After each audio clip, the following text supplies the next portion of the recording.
Le petit Nicolas, ça a quand même un peu vieilli.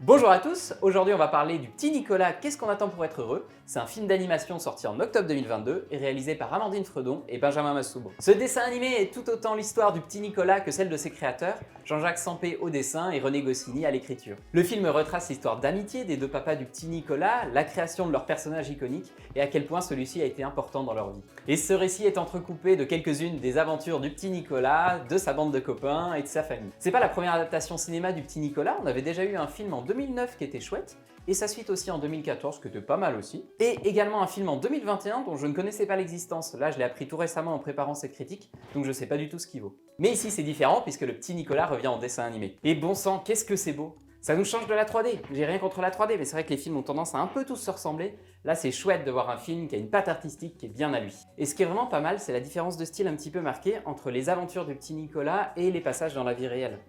Et pour ne rien gâcher, les doublages sont excellents, Goscinny étant doublé par Alain Chabat et Sempé par Laurent Lafitte. Le film est un excellent divertissement, il est bien rythmé et assez court donc on s'ennuie pas du tout. Il est rempli de moments d'émotion et aussi de pointes d'humour, ça en fait un animé vraiment feel good. Le dessin animé a beaucoup de respect pour l'œuvre originale du petit Nicolas, pour la créativité de Goscinny et aussi pour le travail et l'univers de Sempé. On sent un vrai respect pour le travail du dessin. Par exemple, on va voir Sempé qui dessine, qui va faire ses croquis, mais qui va les gommer, qui va les recommencer. On va voir tous les décors qui se construisent devant nos yeux. Et le film réussit super bien sa mise en abîme. C'est un très bel hommage aux deux créateurs et on voit que le film est fait avec beaucoup d'amour. Mais justement, ce côté hommage, c'est sûrement la plus grande qualité du film, mais aussi son plus gros défaut.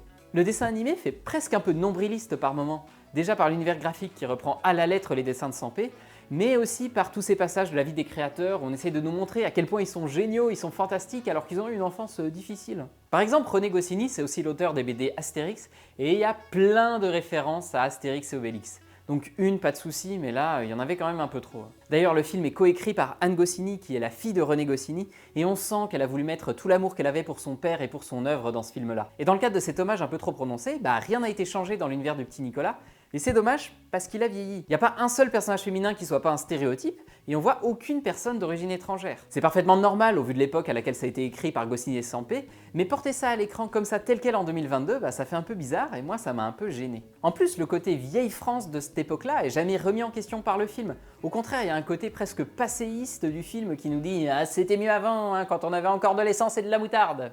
Moi personnellement, j'aurais trouvé que ça aurait été encore un plus bel hommage que de moderniser et d'adapter un petit peu l'histoire du petit Nicolas à notre époque. Mais dites-moi vous ce que vous en pensez en commentaire. Il y a aussi un autre truc qui m'a gêné, c'est qu'il y a des gros placements de produits pour Air France.